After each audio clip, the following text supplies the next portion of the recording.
کو بتا رہا ہوں. وہ تو ابھی نظر آ رہی ہے کوئی اسٹرانگ حکومت نہیں، وہ کٹ پتلی ہے، کبھی اس کو امریکہ ہانکتا ہے، کبھی رشیا ہانکتا ہے، کبھی چائنا ہانکتا ہے.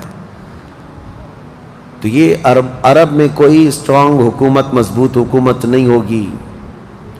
اور مسلمان جب زیادہ قتل ہونے لگیں گے تو سب اکثر ہجرت کر کے مدینے چلے جائیں گے. جو بچے ہوئے ہوں گے وہ مدینہ طیبہ کی طرف ہجرت کر جائیں گے.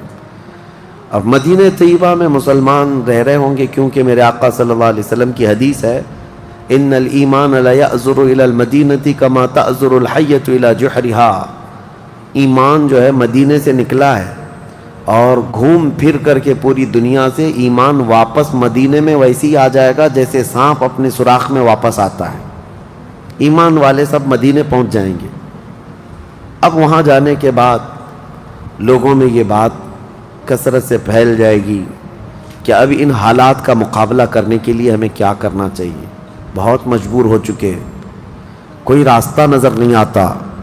تو اس وقت جو مدینے میں تھے علماء صلحاء سب بیٹھ کر کے مشورہ کرتے ہیں کہ ہم کو امام مہدی کو تلاش کرنا ہوگا. اور یہ وہ زمانہ ہوگا جب امام مہدی مدینے میں پیدا ہو چکے ہوں گے. یہ وہ زمانہ ہوگا جب امام مہدی مدینے میں ہوں گے.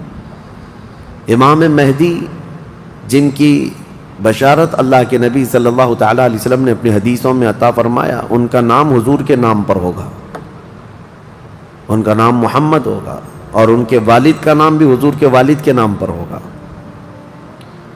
اور اللہ کریم کی طرف سے بھیجے جانے والے اس روئے زمین کے وہ آخری خلیفہ راشد ہوں گے. مدینہ طیبہ میں وہ ہوں گے لیکن وہ اپنے آپ کو چھپا کر کے رہ رہے ہوں گے. اب لوگ جب انہیں تلاش کرنے ہوں گے، اس دوران کئی جھوٹے مہدی بھی تیار ہوں گے، کیونکہ امام مہدی کا چیپٹر سب نے پڑھا ہے. جھوٹے مہدی دعویٰ کریں گے لیکن مار کھائیں گے، مریں گے، جیلوں میں جائیں گے. یہ جھوٹے مہدیوں کا یہی ہوتا رہے گا.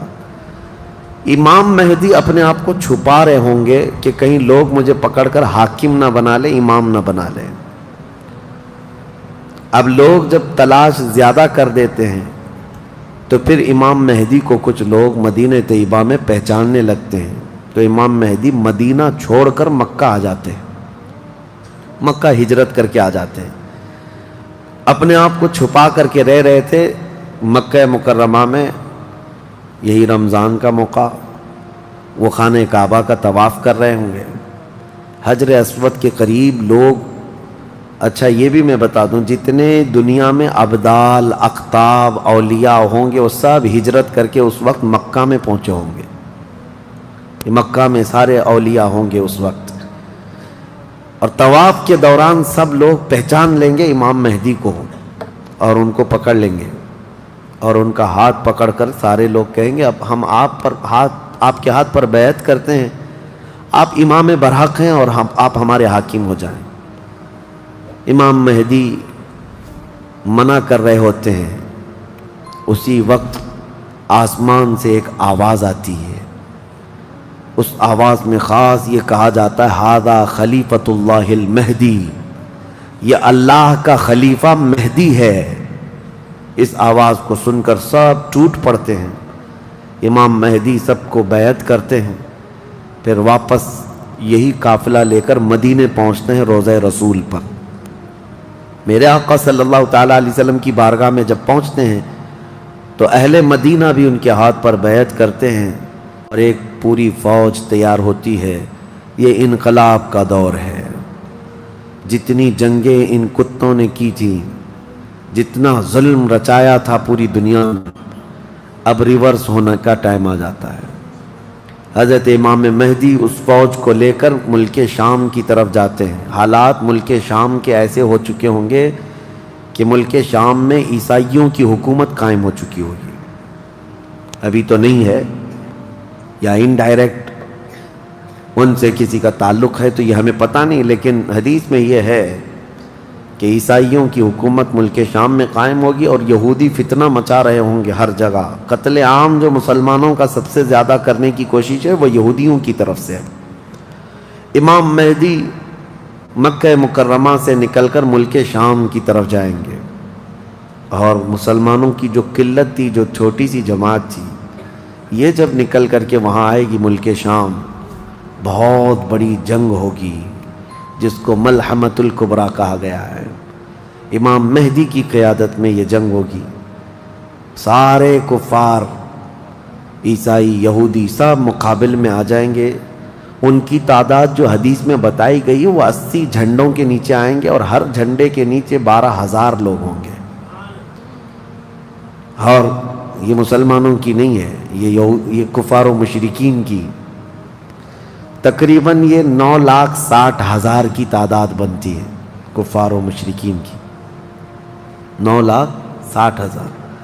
مسلمانوں کی تعداد کتنی ہوگی یہ تو نہیں پتا۔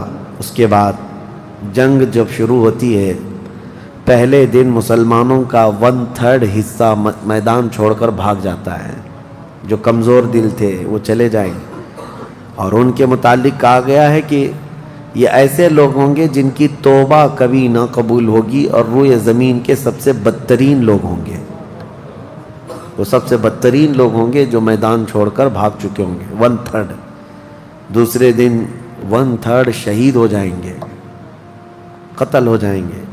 تیسرے دن اللہ تعالیٰ اس مومنین کی قلیل جماعت کو فتح مبین عطا فرمائے گا، اور اس کے بعد ملک شام کے سارے انتظامات امام مہدی کے ہاتھ میں ہوں گے۔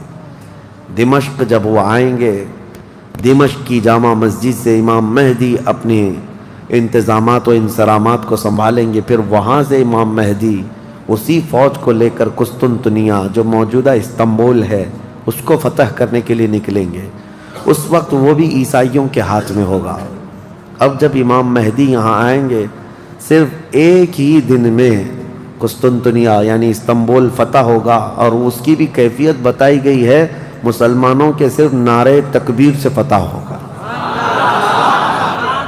صرف اس لیے کہ ایسی ہیبت طاری ہوگی ان کفار و مشرکین کے دلوں میں، پورا شہر فتح ہوگا۔ امام مہدی یہ شہر فتح کر کے واپس ملک شام آئیں گے، دمشق میں آئیں گے۔ اب یہ وہ وقت ہوگا جب امام مہدی مسجد سے انتظامات و انصرامات سنبھال رہے ہیں، اور کثیر جنگیں اس وقت بھی ہوں گی، لیکن ہر جنگ میں اللہ تعالیٰ امام مہدی کو فتح عطا فرمائے گا، ہر جنگ میں۔ اور یہودی دسیسہ کاری کر رہے ہوں گے، امام مہدی کو ختم کرنے، قتل کرنے کی بہت کوششیں کر رہے ہوں گے۔ پھر امام مہدی ان یہودیوں سے لڑتے رہیں گے۔ اس وقت اللہ کی بارگاہ میں امام مہدی بھی دعا کرتے ہیں کہ مولا ان ظالموں سے ہمیں نجات عطا فرما۔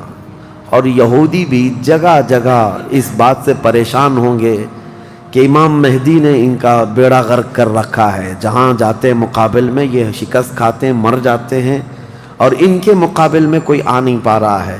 تو پھر ایران کے ایک علاقے میں یہ یہودی کثرت سے دعا میں مشغول ہوں گے۔ یہ وہ زمانہ ہوگا جب عراق اور شام کے بیچ میں دجال ظاہر ہوگا، دجال، جس کے متعلق حدیث پاک میں تفصیلاً بہت ساری باتیں آئی ہیں۔ دجال آئے گا، وہ ایک آنکھ سے کانا ہوگا، آنکھیں دونوں ہوں گی، ایک آنکھ اس کی نظر آئے گی، اور اس کی آنکھ کے کنارے کافر لکھا ہوا ہوگا جس کو مسلمان دیکھ کر پہچان لیں گے، اور وہ بڑا بھاری بھرکم طاقتور ہوگا، اور اللہ تعالیٰ اس کو بہت سارے خارق عادات چیزیں عطا کرے گا۔ وہ ظاہر ہوگا اور سب سے پہلے یہودیوں میں آ کر کے ہی بیعت لے لے گا، یعنی اپنے آپ کو پہلے رسول بنائے گا، اور پھر سارے یہودی، حدیث پاک میں تو ہے کہ اصفہان ایران کے 50,000 یہودی اس کی فوج میں شامل ہوں گے، ہاں، جس کو یہ مسیحا کہتے ہیں، اور اس کے انتظار میں بلیاں چڑھا رہے ہیں۔ یہ ظاہر ہوگا عراق اور شام کے بیچ میں ہے، اور پھر یہ سب یہودی دجال کی فوج میں شامل ہوں گے۔ دجال ایسے نکلے گا روئے زمین پر، حدیث پاک میں یہ سب ملتا ہے کہ وہ آسمان سے گہے گا تو آسمان سے بارش برس جائے گی، زمین سے سبزہ نکلنے لگے گا، کسی کو مار کے دوبارہ زندہ کر کے دکھائے گا، یہ سب چیزیں وہ کر کے دکھائے گا، یہاں تک کہ چلتے چلتے زمین سے کہے گا تیرے اندر جتنے خزانے ہیں نکال، زمین پورے خزانے باہر کرے گی، اور جب وہ آگے چلتا رہے گا تو یہ خزانے شہد کی مکھیوں کی طرح اس کے پیچھے جھنڈ کی طرح چلتے ہوں گے خزانے. اور دنیا کے لالچی لوگوں کو ایک سکہ ہی چاہیے بس، جس کے پاس مال ہے اس